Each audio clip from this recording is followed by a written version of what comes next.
1% better every day. 1% better, come with me. Built with a purpose, made to rise. Created by God, right in his eyes. Hey, what's up, guys? This is Dr. Rob from 1% Better Podcast, where we talk about health, fitness, finance, relationships, you name it. So we can share our stories to help you get better, and hopefully you get something from this. Today we have Mike Velez. He's a black belt under Sector and Gracie Baja.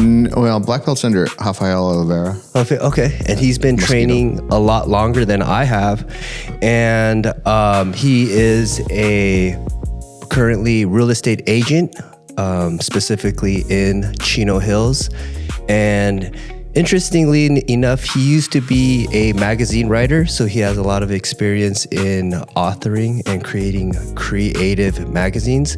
So Mike, how long have you been training jiu-jitsu?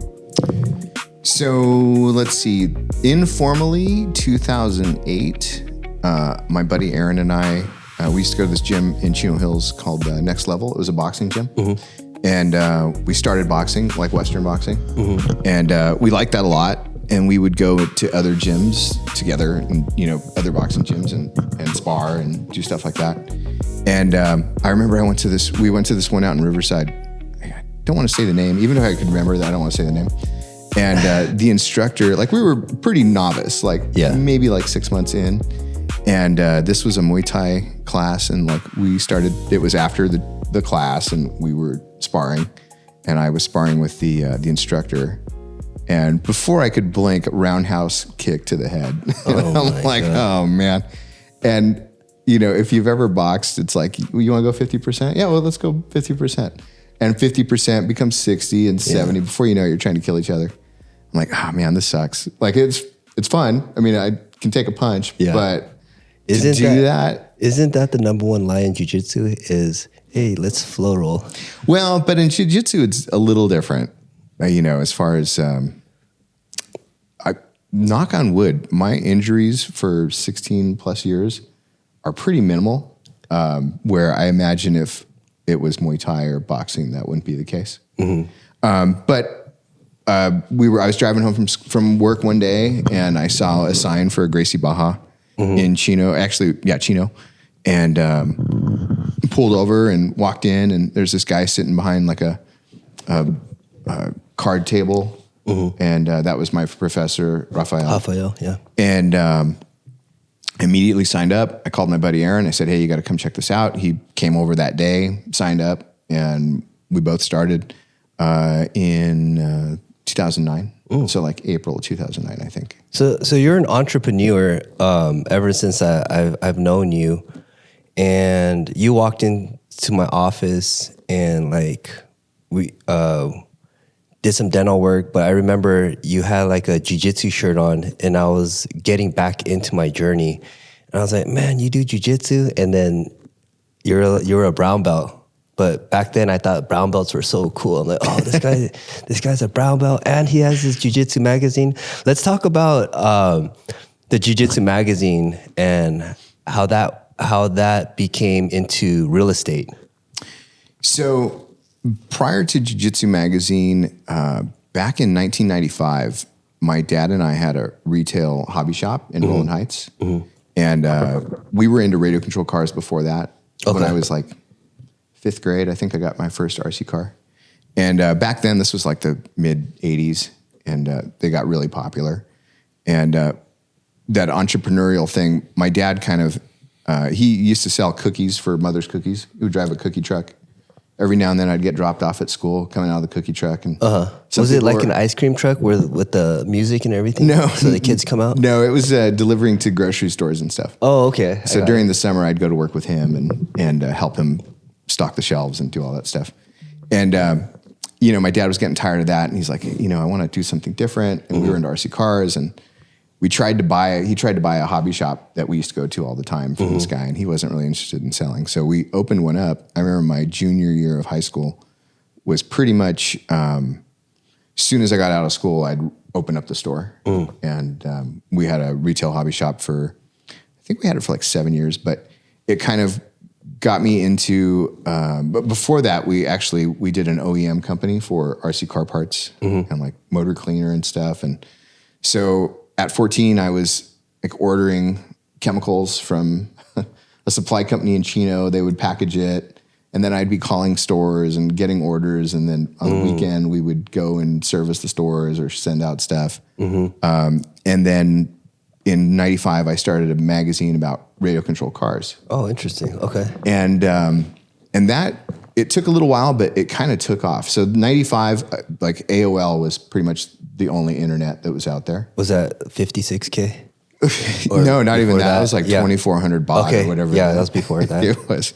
And so there was really no internet of information. It was just like chat rooms and stuff like that, and email.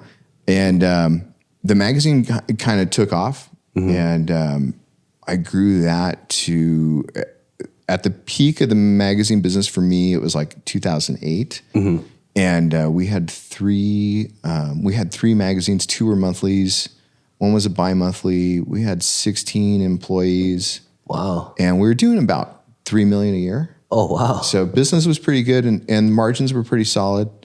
And then 2008 happened, everything kind of crashed. I remember we were in Chicago at a trade show and all of a sudden every phone call I got was an advertiser wanting to cancel their contracts. So like in 1 month, we lost like $600K worth of business. Wow. In October of 08. That was really rough. And I thought it was going to be temporary, so I didn't want to lay anybody off. The employees, we had like a really good team atmosphere and kind of like family. And that was a big learning lesson of mine as far as, in times like that, you can't be afraid you have to spare feelings. You have to downsize. Yeah. And I didn't respond quick enough. I took on more debt to kind of get us through the hump that I thought. So you pulled out another loan?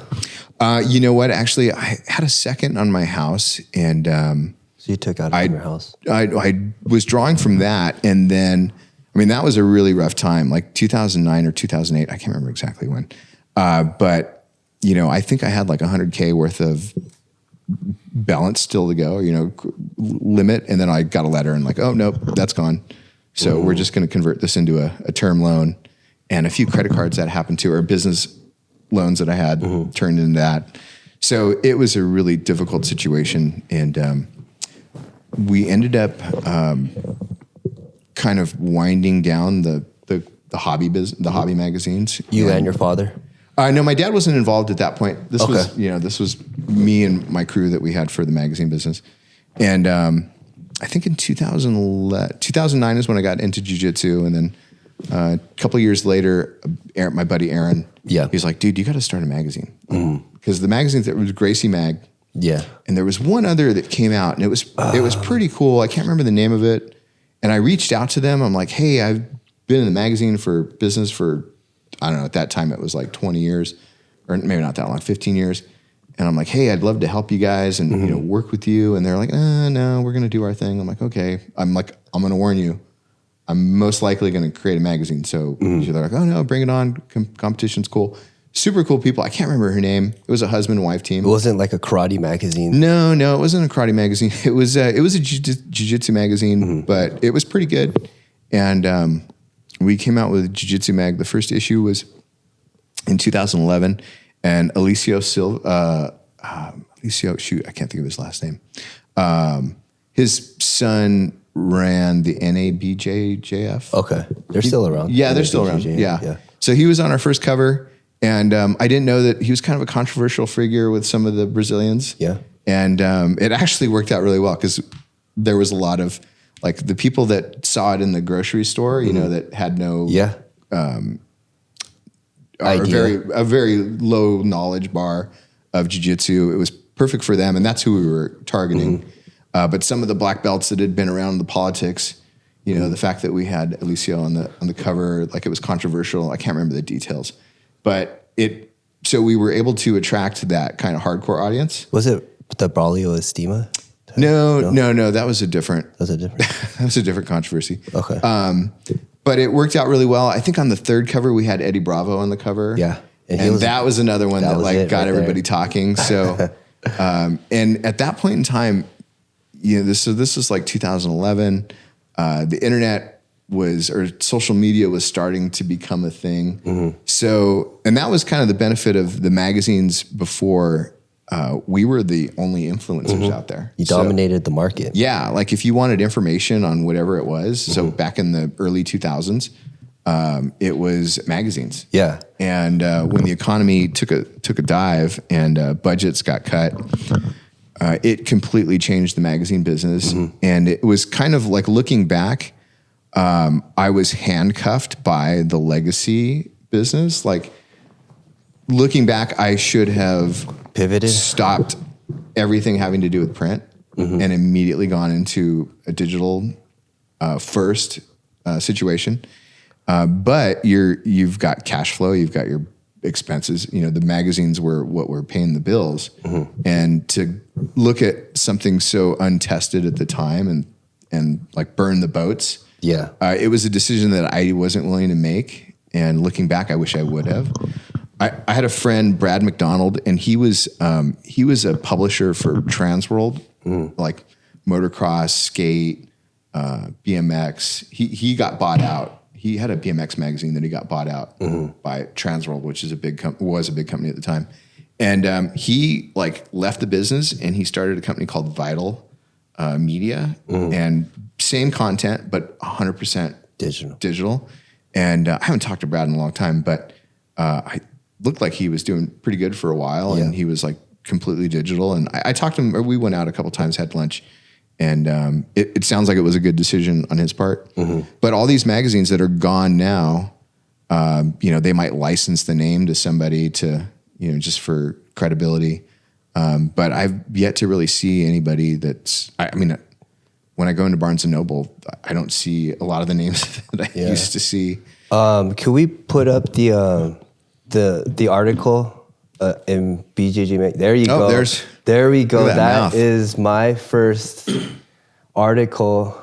I mean, I don't think Salo Hibero, that Hibero sign exists anymore. They switched to Six Blades. Six Blades, yeah. And we got a cool picture there. It was about mouth guards, but I tried to open that link up. The link is still there, but the pictures are not. So I had to go back into the files and then get this picture out. But I remember, man, like I have storage. Like, so for my company, we have a lot of staging. So I have a bunch of storage units, and I have every issue, a couple copies of every issue. So tell me which issue that's in. I don't know, but I think these could be collector items. My cousin is going he just came back from New York, and he had all these old comic books, and he's going to a convention, and someone's like willing to pay him a ton of money for these old comic books. So I think the wheels go in a cycle, especially with, fashion, probably magazine. People are going to want old print back again. So if they see the old, like, you had everyone on there. You had like the Mendes brothers, you had the Gaval, you had the Hibero, all the old school people you had on there. So that's going to be legendary if you just hold on to that. Could be my retirement. It could be. So if there's one, like maybe Moneyberg would want to buy it, or someone to get some information. But I think holding on to those things and is just going to be valuable, because there's also this book called Fahrenheit 451. It's by Ray Bradbury, and it's about these firemen, and they're just burning books. And that's kind of what we're doing unintentionally right now. We're just getting rid of all the books, physical books. And because unintentionally, we're looking at everything online. And so what if we had a blackout and then we just don't have any more information anymore? We have to go back to old civilizational reading and yeah. Could you imagine if the internet like disappeared tomorrow? That would be like, nobody would know what to do. We would not know what to, especially like we're talking about the millennials and the Gen Zs. No ChatGPT, no AI. I'd be screwed, bro. Like we'd all be screwed. Yeah, it's so easy. I do feel like every time I use Claude a lot, and I always in the back of my mind I'm feeling like, am I feeding Cybernet? The Terminator. Oh yeah, or Cyberdyne or whatever the computer was. dude. I just watched Terminator 2 and the other day, and it was crazy because the day I watched it was like the month that they were talking about in Terminator 2. And this was like a couple months ago. It was like the year 2026. I was like, oh my goodness, like we're already here. When it all turns. I was like, is this T-1000 going to come and take me out? Yeah, I remember my buddy and I, we saw that movie at a midnight showing in like Pasadena. Yeah. When it came out. Wasn't it awesome? Oh, dude. Everybody, we couldn't sit together because it was like a sold out room. Oh, yeah. That was the most like testosterone laden crowd, just everybody screaming and yelling, and like it was crazy. And it was so beyond its time, like Skynet and liquid metal. Like who has that creativity to put that on a movie screen? With all the stuff that's been talked about in just like the last year, like things are kind of weird right now. Very weird. The CIA or somebody's been feeding stuff to Hollywood for years to like, okay, we got to get people used to the idea of a liquid metal guy that can go through walls and stuff. And so now, like in the stock market, everyone's looking for the next like GPU and moving information from like GPU to GPU. And usually it was through copper or through wires because it's a conductor. But now they're switching to light, which could be like a liquid metal, like an unheard of thing. But when you're transferring information through light, it's going to be like way faster, because 56K was probably some type of cable, right? Like copper or something, and they're moving it. But now when you're moving information through the speed of light, that's like another level. Yeah, I remember with the magazine, I think I had 2 T1 lines. Do you remember what those were? Yeah, T1 was super. We're like, Dude, oh my God, so you expensive. have T1? You have T1? We got to play video games at your house. Like DSL was, we tried 2 DSL lines because we were uploading like big files to printers and stuff. Yeah. And I remember we had 2 T1 lines. I want to say it was like $1,000 a month. Yeah. And that's crazy. But we needed it for what we were doing. And the biggest like storage disk back then, I mean, we went through floppy disks. 32 megabytes was huge. And then they went to like 1 gigabyte was unheard of. And now we're talking about terabytes. Oh, yeah. And now we're talking about moving terabytes within a second. I don't know if it's true, but I've seen stuff online about where they're using like human brain cells in petri dishes, and they're like connected to something, and the cells are like learning how to play Pong and stuff. This complete BS. It could be, but hey, at the same time, it's like, oh my God, that's crazy. So like, I think ideas can be created, and if you create this idea, you can manifest it into reality. We've seen it over and over and over again. So with the technology and the right people, man, it can happen.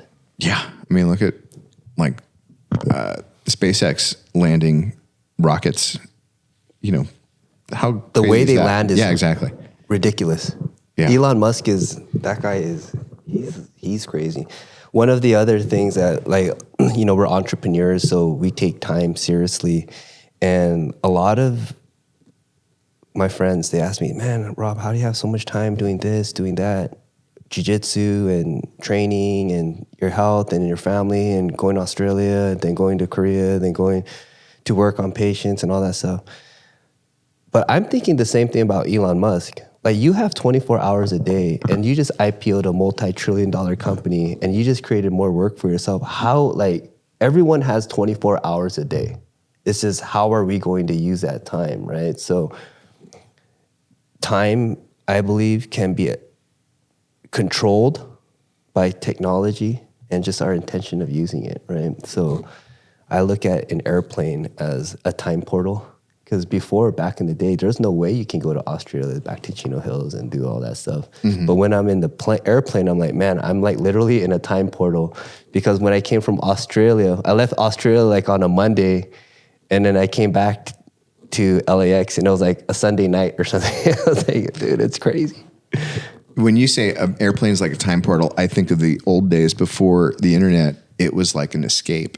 You know, like I don't have to answer the phone. I don't have to communicate with anybody. I'm going to get all this work done. And I mean, I've heard of authors that would, or some author, I don't know, it could be complete BS, but he booked a flight to Tokyo, from New York to Tokyo, just to get alone time where he wouldn't be like bothered by technology and other things. And but yeah, that was something I would look forward to. I actually look forward to those long flights because I can get stuff done. I can have personal time. I can plan. I can do all the business stuff, because when you work in a business and when you work on your business are two completely separate things. So you have to wear two different hats.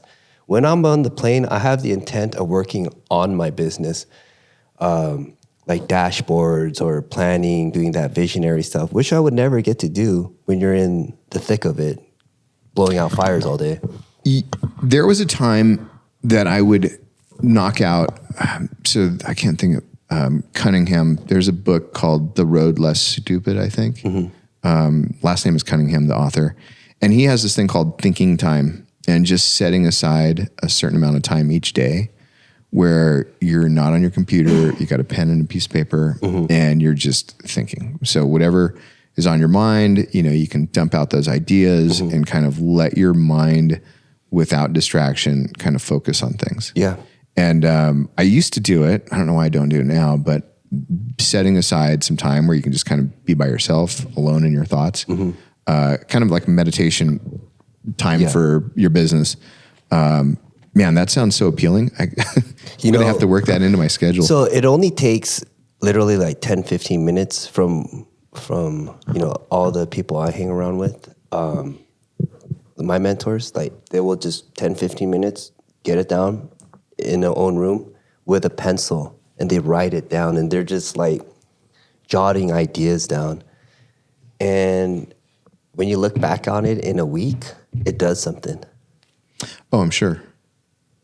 And then it has one more step to becoming reality rather than just a thought. I think where I'm at right now, that part would be easy. It would be the execution. Always execution is a tough task. And having somebody that you could rely on to offload a lot of that too, to the execution part, so you can kind of focus on the big picture stuff. Yeah. That's kind of like the dream. And going deeper into that, I talked to, in that business group that I'm in, is this guy's been in this same business group for 15 years. And he came up and he said, I have all these books. I've done everything, but I still can't implement and execute with my team these thoughts, right? And so we were talking to them and we said, the disconnect is your idea being transferred into your employees.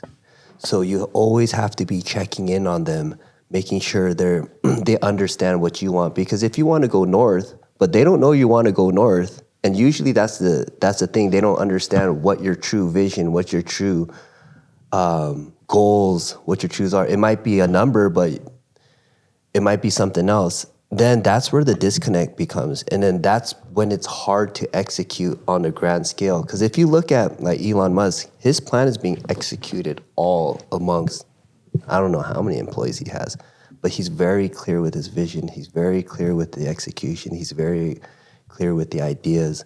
Like one of his ideas with the Tesla car was to remove one part every single year to simplify the manufacturing, to lower costs, to lower production.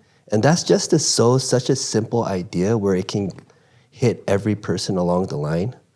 And, you know, I think the more clear we are with our expectations, our goals, it's going to be easy with our execution. Not so I think you have great communication skills, but sometimes we got to communicate it and be more clear. It's always better to be clear with our employees. Yeah. So at some point in the magazine business, I had I had an E-Myth coach. Yeah. And I had the same thing too. Did that for a couple of years, and yeah, the implementation of getting everybody on board, it was difficult, and I don't know that I ever achieved it. Yeah, but that's kind of been one of the things, like managing. So I had 16 employees, and I don't want to say I hated it. I mean, I enjoyed it. It was good business at the time, but dealing with 16 unique personalities and all trying to I didn't have the skill set to get everybody rowing at the same cadence. And plus, I think it takes you were young.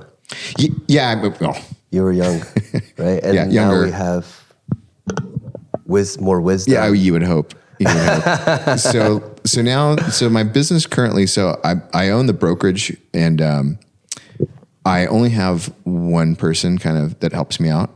And I've been really reluctant to like expanding that because of my like shell shocked from having too many. So do you feel like your old pain or your reluctancy is probably causing a lid on the growth of the business? Oh yeah, for sure. Yeah. And it's definitely something I need to break out if I'm going to grow it to where I want to get. So how do you think jiu-jitsu would help out with that? Like, right? Cause like sometimes our own reluctancy to like roll with somebody or try a new move sometimes creates a lid on our own growth too, right? Like there's all these lessons on the mats that go into business. It sounds like it could be one of those. Yeah, I don't know that. I'm trying to think. I've never really thought about it that way.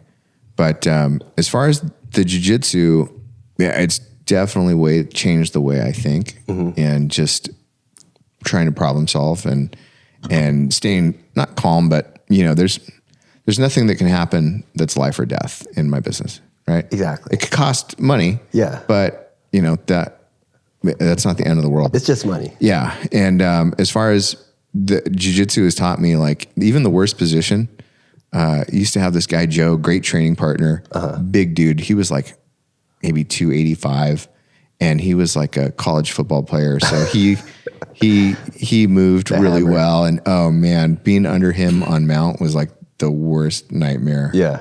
But it kind of like taught me, okay, don't panic. Eventually Joe's got to do something. So when he does something, you go.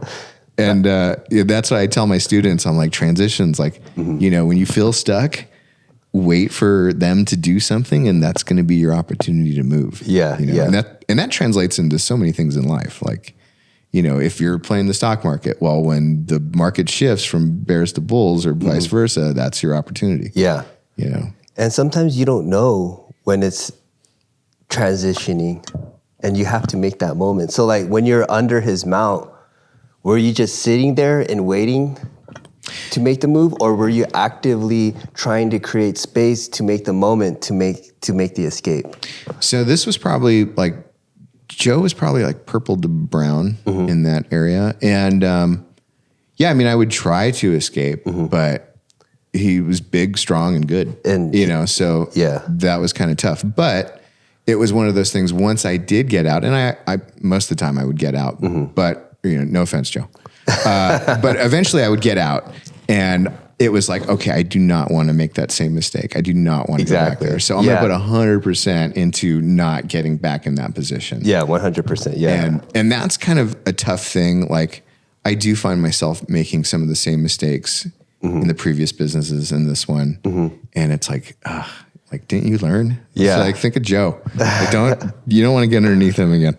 Yeah, I think like we're so used to taking risks, but I have the same problem too. And it's usually due to employees, and it's usually due to I'm scared of the consequences. I'm more scared of the consequences than I am willing to take the risk to see the reward. And I think there's a balance of that. Like in jiu-jitsu, if I go, okay, I am willing to take this risk to pass this guy's guard, I actually get better, and I just keep making more patterns, more routines, more pathways, rather than me just trying to, I'm just going to play it safe all the time when I'm in this guy's half guard, I rolled with you the other day, and I haven't rolled with you It's been a while. It's been a long time. Maybe since I was maybe a blue belt or something, right? So I was like, okay, I know I have a database of this guy. I know what he's going to do. It's old data. Yeah, it's old data, right? And I was like, all right, so it was a fun role, but I knew you had that one move where you would armbar me from the back. Yeah, that one gets it gets everybody once. At least. Yeah. I was like, and sometimes twice. And 3 times. Dude, I think you got me like 4 times once. These last 2 weeks. That's been my curriculum at my classes is like, okay, shitty positions, don't panic. Yeah, let's figure out how to escape or counter. Like if you can counter somebody from when you're the underdog, and you're clearly the underdog, somebody's on your back, you're under mount.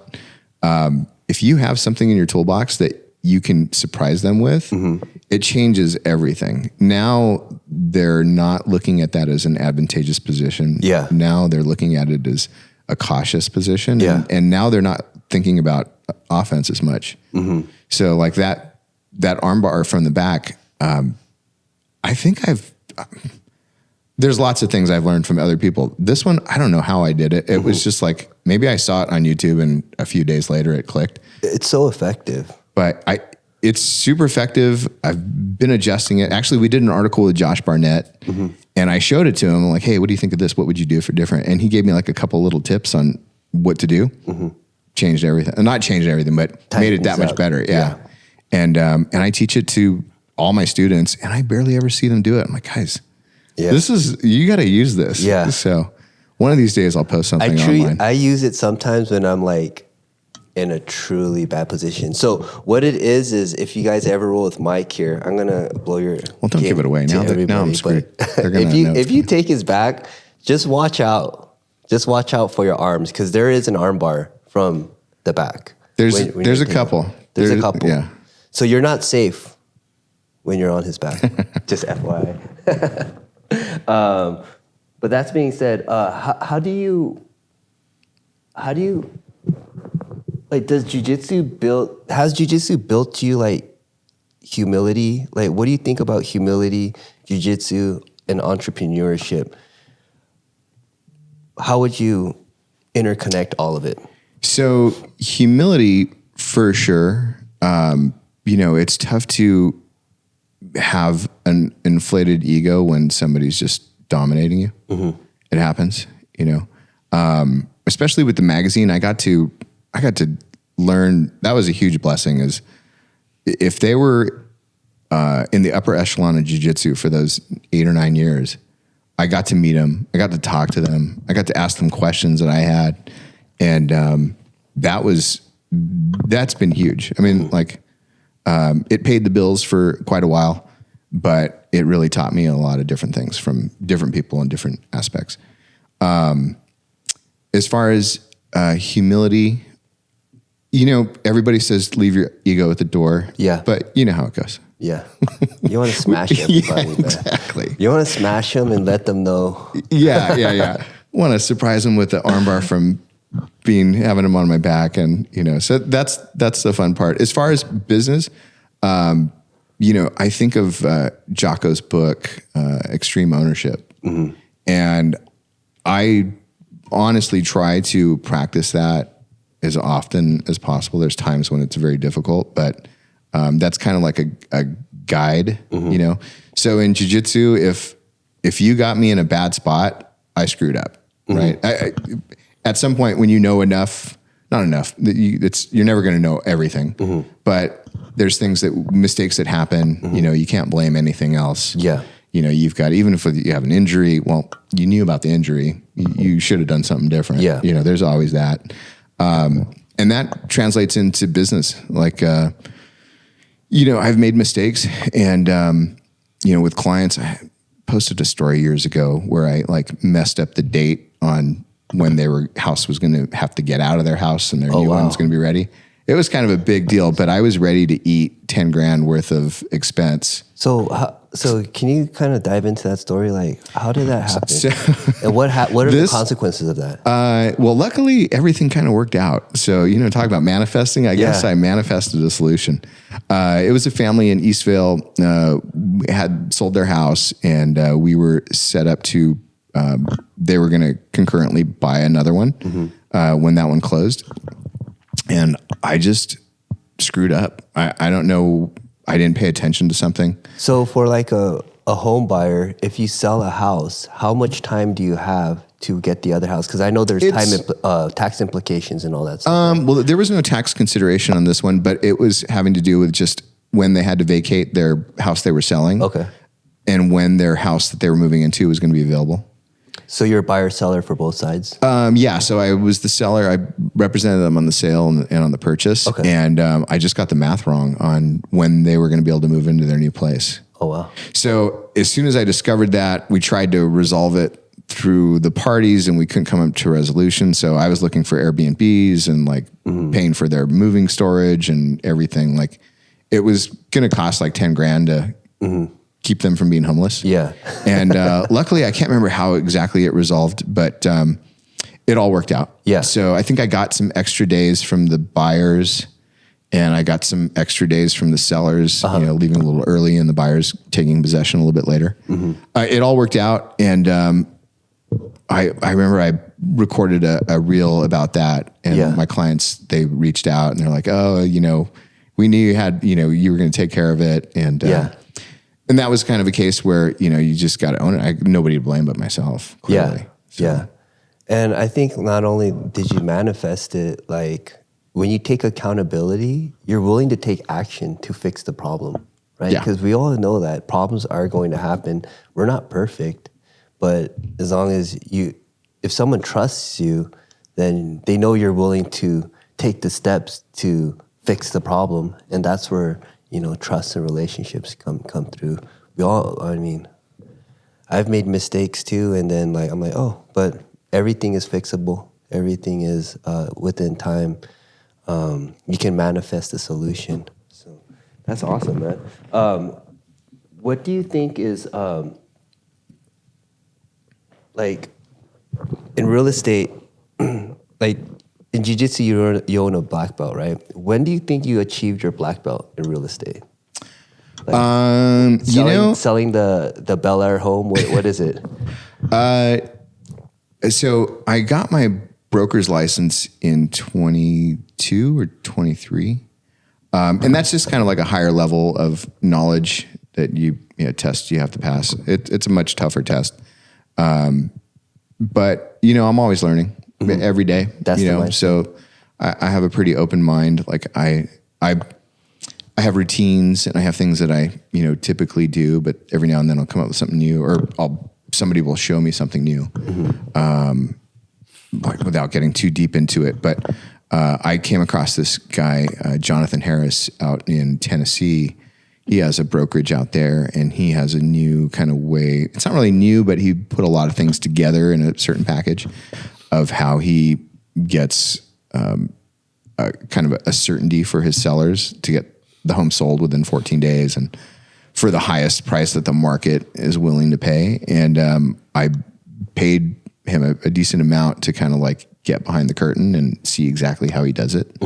And I just implemented it in a recent sale and we got our client 7% over the original ask with a completely non-contingent offer.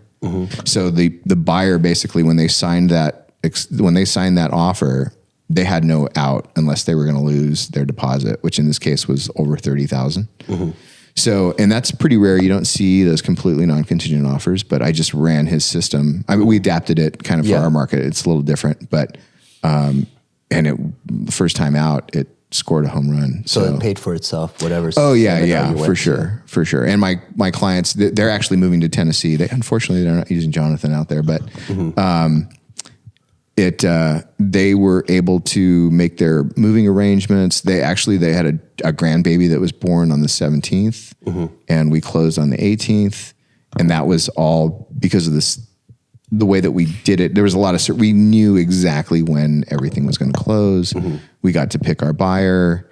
It just changed everything. So that's one thing that I agree with. And I tell all my, students at my dental curriculum and just everyone I know is if there's a class or if there's something you don't know, you need to seek that information to get better. You may need to pay for it. You may be under some type of mentorship. You may need to be reading tons of books to find this information. But once you find this information and you can implement it, it's just going to oil up the whole process a lot faster. And it's going to be a lot more streamlined and make everyone's lives easier. I just recently got my IV sedation license, and it wasn't easy, it wasn't cheap, but it's so worth it to learn something new so you can add value to another person's life, right? So Yeah, I think about the stress that I removed from my clients as far as not having to worry, are they going to come back with something on the inspection? Is the appraisal going to come in short? Are they not going to be able to get their loan? All of those things could have happened, but the deposit kind of keeps the buyer, great buyers, by the way, great agent on the other side. Everything worked out perfectly. But the stuff that we did in that strategy and carrying out Jonathan's strategy really made a huge difference. So I know right now in this market, interest rates are high. Housing market in California is very tough. And there's a lot of up and coming professionals or working class people from the age of 25 to 35. There's these new houses built in Loma Linda here also. They're going for they're very expensive. They're like 1.3, 1.4. What recommendations do you have for these young, hungry families that are trying to get their foot in the door and to live the American dream? Should they even buy a house or should they rent? What is your advice on that? It depends on their lifestyle and how do they want to put down roots in one area? Are they happy where are they in a place that they want to be in? If they don't like it, well, don't buy there. But how long do you think for someone to like where they live? I guess it just depends on the person and the place. There's some things that you can't discover until you've been there for a while. Yeah. Which could be too late at that point. Exactly. So if you're really concerned with that, I would say rent someplace, do a 6-month lease or something, and then see if you like it. If you like it, then start looking at houses. In terms of affordability right now, it's the worst it's ever been. My daughter's 26, 27. And I had this listing last year in Chino Hills. It was 900 and something square feet. I thought, oh man, this would be a great place. 900 square feet. Yeah, it wasn't very big. Was it a home or a townhouse? It was a single family house, single story. And then we sold it for $920,000. So for 900 square foot? Yeah, it was 968 or something like that. It was a little bit bigger than that. In Chino Hills? Yeah, and it was this is crazy. My wife and I bought our first house for $155. It was 1,200 square feet in Chino Hills. Do you still have it? I wish I did, but no, I don't. But it's probably it's $900,000 now. So, and that was 98. So it's been a while, but as far as people, there's always that conversation. Well, you think prices will go down? Well, prices are going to go down at some point. They're going to go down. Do you really think so? Well, it's you look at a stock chart, each day it's a fluctuation and there's a trend. The trend is always going to be up, knock on wood. Yeah. Unless if our dollar value, if the buying power of our dollar continues to decrease like it has forever, then prices are always going to go up. Yeah. And right now the amount of money we're printing. Yeah. It feels like we're just waiting for a shoe to drop. We've been hearing warnings about this huge debt crisis that the government just keeps kicking down the can, kicking the can down the road. If you go on YouTube, every single thumbnail is about, blood in the streets and fear of what's going to happen. Eventually, these debts are going to have to come due, and I think they're just going to keep kicking the can down the road. I think so too. That's going to be inflation. That's going to be less buying power. So to that young family or couple or single person, there's something to be said about renting and not having to deal with maintenance and property taxes and what have you. But looking back, just the equity that I've gained from, buying that first house in 98, rolling it into something else. And, that's a ton of money that I wouldn't have had. And I still would need a place to live. So, and there's expenses like homeownership is not a walk in the park. There's certain things that come up that you're not expecting. We had a slab leak last year, and that was an expense we weren't thinking about. But that kind of stuff happens. But I would much rather have bought. Mike 2026 is grateful that Mike 98 bought when he did. I was talking to somebody about that the other day. Like, think about future you. Would you be happy or sad that you did whatever you're going to do right now? So that was the next question I was going to get into was, how old are you right now? 51. I turn 52 next month. So 52. What would the 52-year-old Mike say to the 22-year-old Mike if you guys went to Starbucks and got a coffee and you're just going to give him one piece of information? What would that Don't sell anything. Don't sell anything. Yeah. As in real estate? Absolutely. Everything. So, my favorite movie as a kid, I don't know why my parents let me watch it, but was Risky Business. You ever see Risky Business? Yeah. Okay. Is that Tom Cruise? Yeah, Tom Cruise. So, the 928. I always wanted a 928. And I know you got a new car, so I'm super jealous. No, I didn't get it. That was my friend's car. Oh, shoot. I was just driving it and filming Dang, it. I thought we were going to go for a ride after this. I am looking to get one. And because the Porsche is the only car that I know that will hold its value. It'll appreciate when you buy it. Yeah. So let me finish my story.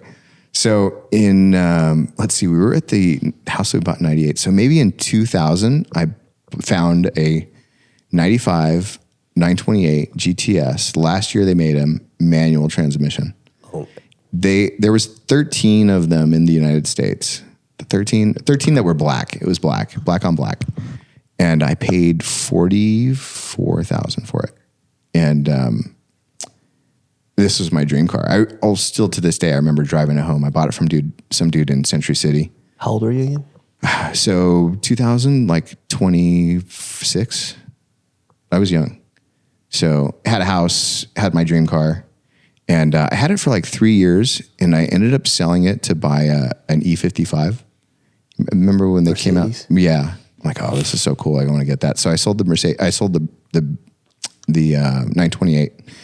And just in the last 30 days, 2 of them have sold on Bring a Trailer. One of them sold for, it had 11,000 miles. Mine had 40,000. It sold for 269,000. And the other one sold for 239,928. And that one had 40,000 miles, basically like mine did. And not only for I probably would have never, if I never sold it, I would have never sold it. Yeah. And wouldn't have realized that gain. But just I let it go. What was I thinking? So, and Apple stock. So when I got in the magazine business, I bought a PC at Mount Sac at the student store. Yeah. And I'm like, oh, this isn't going to, no, I bought a Mac at the student store. And I'm like, man, this computer's pretty cool. Like my PCs were terrible. And this thing was awesome. So I bought 100 shares of Apple, and it was like $13 a share. And this was in 93, 94. Can you chat GPT how many, if you bought... It's like $3 million. So you already chat GPT'd it? Yeah. So I sold him I bought him at 13. I sold him at 92. I remember that. So, I mean, I made a good return, but in hindsight, don't sell anything. Like if you have something, if you value it, chances are you're going to value it 10 years from now, 5 years from now, and down the road. And that's what my dad told me too. Don't ever sell real estate. He always said that to me. Yeah. I mean, if you can figure out a way, like in California, it's kind of tough. Like, so let's say you decided you were going to buy a new house and you wanted to keep this one and rent it out. Man, the laws are very, like, they favor the tenants quite a bit. So there's definitely a lot of risks that you can come across being a landlord in California, where other states, it's not quite that way. But for the most part, it's probably going to make more sense than, I mean, it depends on what your next purchase is and if you need to get that money for that equity out. But in a long-term thinking state, since we're talking to the old Mike at 22. I wouldn't sell it. Leverage it. take out a loan on it, get the money that way, and hang on to it. So, which would put me out of business because you wouldn't be selling anything, but that's okay. Yeah, well, yeah, but we're talking to, because also I saw another like a meme on Instagram, and it said, the only person you want doing better than you is your own dad. Like, it was to the point where like, yeah, I'm going to give this guy all the information, but just enough information that he doesn't get better than me. Like, but then you would give all the information to your own son so he can surpass you. I forgot how that quote went, but then like... I think I shared it with my son. It's like, no other man is going to want more for you than your father. There you go. Yeah. And my dad told me that back in the day, and he was like, I can't remember exactly how he articulated it, but it was like, I only want you to be better than me. And, you know, you're a father now. Totally rings true. Mm-hmm. I mean, we want our kids to be better. Yeah. You know, maybe not jiu-jitsu. I don't necessarily want Marcus to start tapping you. He's tapped me out a couple times. Has he? Oh, yeah. How did that feel? He did a mother's milk on me. He did a mother's milk on you? Yeah. Oh my! Can you guys? Can you put on YouTube on? You have some time. Mother's milk, and Marcus just did that to his dad. Not just did that. It was a while back. It was a while back. I kind of let him have it, but no, I'm just kidding. No, it was good. Although he's gotten into bodybuilding now, so he kind of stopped at blue. He's a nice guy, man. I met him. He's very respectful. Yeah, he's a good kid. Wrestling, a lot of that had to do with wrestling. So, what do you think is important? Why should kids pick wrestling and jiu-jitsu? Or how would it benefit them amongst other sports, do you think, for kids? I was talking about this the other day. I wish my parents would have pushed me into sports in high school. Mm-hmm.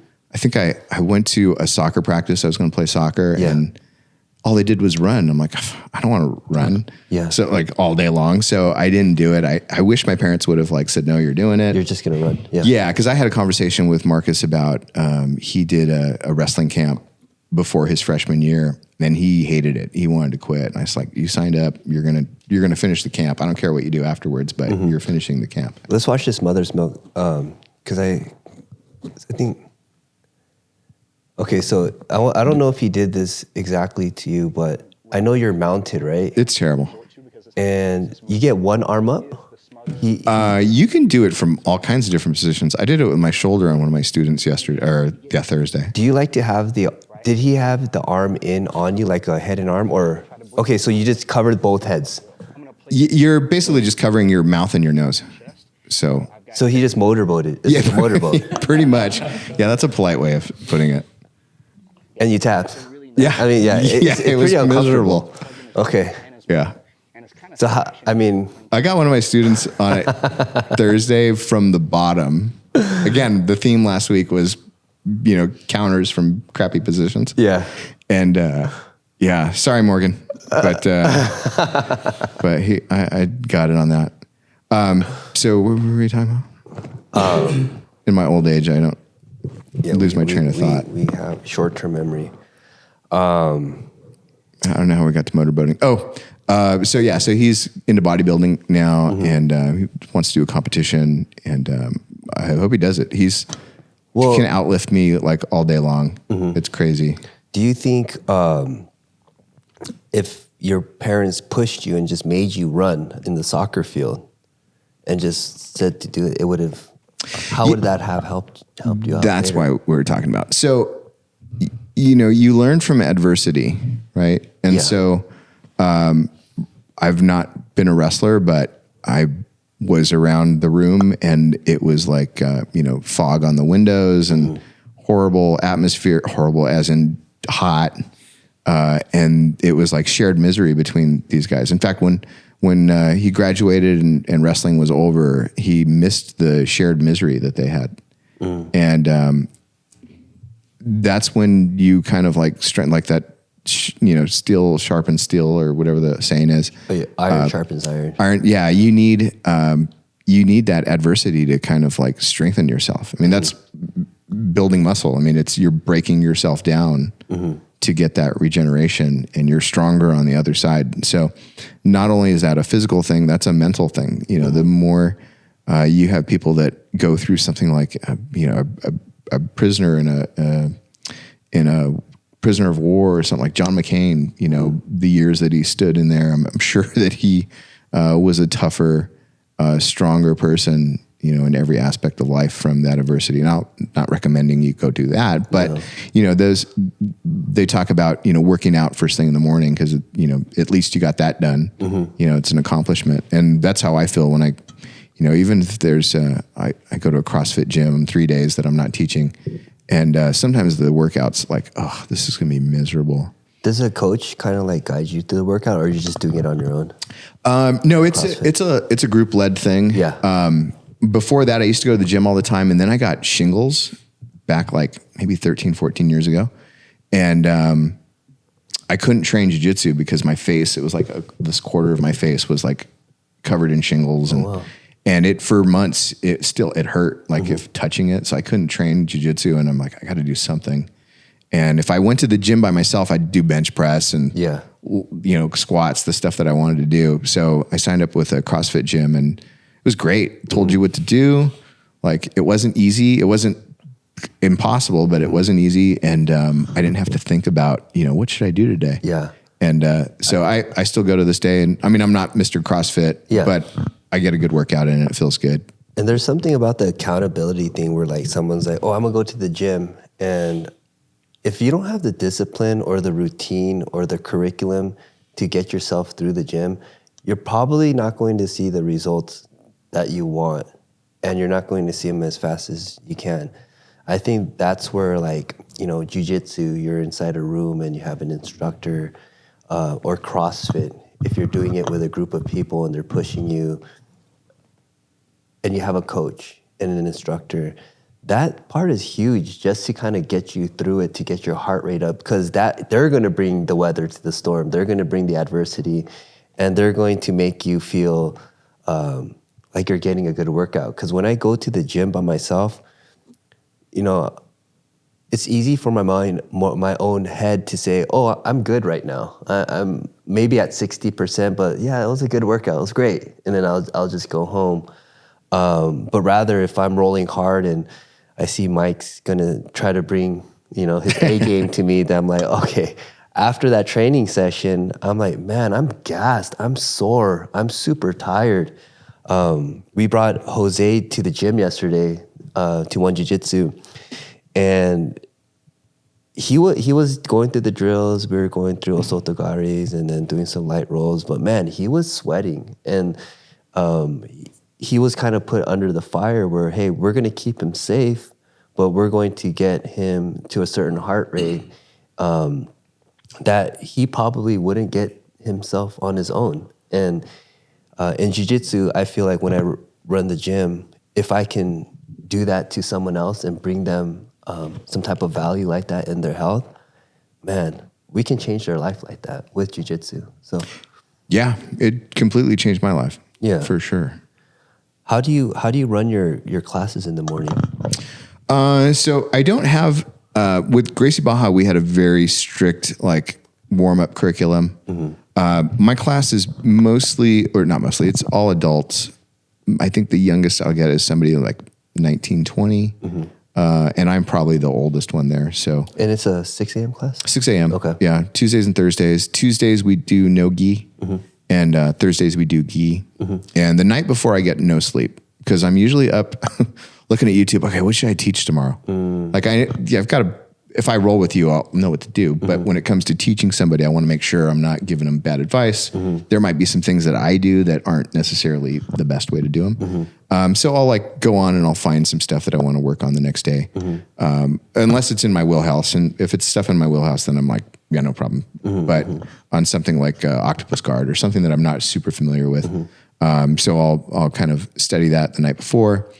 And then I let them warm up on their own, however they want. We do kind of a stretch, first few minutes, shoot the shit a little bit, and get warmed up, and then I'll probably go over like 3 or 4 techniques, usually in the same vein. So, like a progression.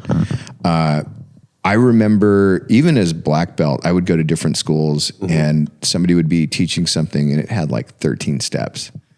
And by like step 4, I'm like, okay, what are we doing here? I'm asking the white belt or the blue belt, like, hey, what did he say? So the stuff that I teach is usually, I don't want to say fundamental because I do find stuff that, or I do show things that aren't the norm. Henry Akins, I'm a huge fan of Henry. In fact, from everybody that I met with the magazine, he by far had the biggest impact on my jiu-jitsu. Just the invisible jiu-jitsu. Yeah, well, hidden jiu-jitsu. Invisible is Hickson, who he got it from, but his is hidden. And man, there's just these subtleties that he does that are like, when you see it, you're like, duh, why didn't I think about that? And it's just like obvious stuff, tons of weight distribution, using your weight at all times. We've rolled. I like heavy. To get on top. I like to be heavy. Yeah. So what I teach is usually within 3-4 steps, just because I got to remember how to teach it. So if it's too complicated, I'm going to look like an idiot, or I don't want to give bad advice to my students. Yes. So we'll do like the technique until like 6:40, and then we'll do either sparring or we'll do something that I picked up from Gracie Baja with Rafael. Is you'll have 3 or 4 people down, and then you'll have a line just rotating through. Yeah, that's always good. So it changes it up, and the gi versus no gi, I really like doing both, and it gives me an opportunity to show, okay, this is what you would do with gi. We're going to do the same thing with no gi, and this is the variation and how to adjust. It kind of like, I want my students to be able to feel comfortable, doing both. I mean, I've not competed in no gi, but I'm definitely planning on competing sometime soon, hopefully. Right. In no gi worlds. I don't know if that I'd start off with the worlds, but definitely. Did you see that last story I put? The JWL advanced brown belt to black belt. The age was from 1926 to 1976. That would be your division. Oh, shoot. So I could be going against somebody with 85? Yeah. Nice. You might be going against someone who went through the World War II, Vietnam War, and Korean War, man. You're going to be up against someone pretty sweet. Pretty tough. So we're just going to do what is called the rapid fire round. And then it's just a yes, no, one answer question. Okay. Favorite jiu-jitsu position? Side control. Top. Most underrated business book? Underrated. Oh, man. The 1 Minute Manager. Perfect. Or 2 Minute Manager, whatever the 1 minute. Yeah. The other one. Favorite family tradition? Probably Christmas and making tamales. Kind of a always good. Yeah. So that's always good. Best advice you have ever received? Oh, geez. My grandfather always used to tell me, like, think, like, stop and think, like, what is the ramifications of whatever you're about to do, good or bad, So my dad always said, think before you speak. Yeah. Along the same lines. Yep. Yeah. Biggest makes. Well, that's a long question. Coffee or tea? Coffee. Beach or mountains? Realistically, probably mountains. Gi or no gi? Pick one. Oh, I'm going to have to say gi. Yeah. We ended on that note. Yeah. I'm a gi guy too. I love no gi, but I like the gi. Yeah. For old people. Yeah, exactly. You can slow them down. Yeah. Well, thank you, Mike, for joining us. Man, that was so much fun. We're gonna have to do this again. Thanks for all your advice. And if you have any comments and you want to ask Mike, where can they reach you at? So on Instagram, I'm Bold Agent, BOLDAGENT. We'll have that for you guys. And then just reach out if you want to buy a house, if you have any questions. That's why I have him on the show. Bother him because he's the expert. Not only is he a black belt, he knows everything about the mortgage business in Chino Hills and California. All right, Mike, thank you so much, brother. Thanks, Rob. Appreciate it. I appreciate you, man. All right. So hope you enjoyed this podcast. 1% Better. Getting 1% better a day equals 37 times better a year. But that's only if you get 1% better a day. You don't need to move mountains in one single visit in one single day. Just little steps. So hopefully this episode helped you out.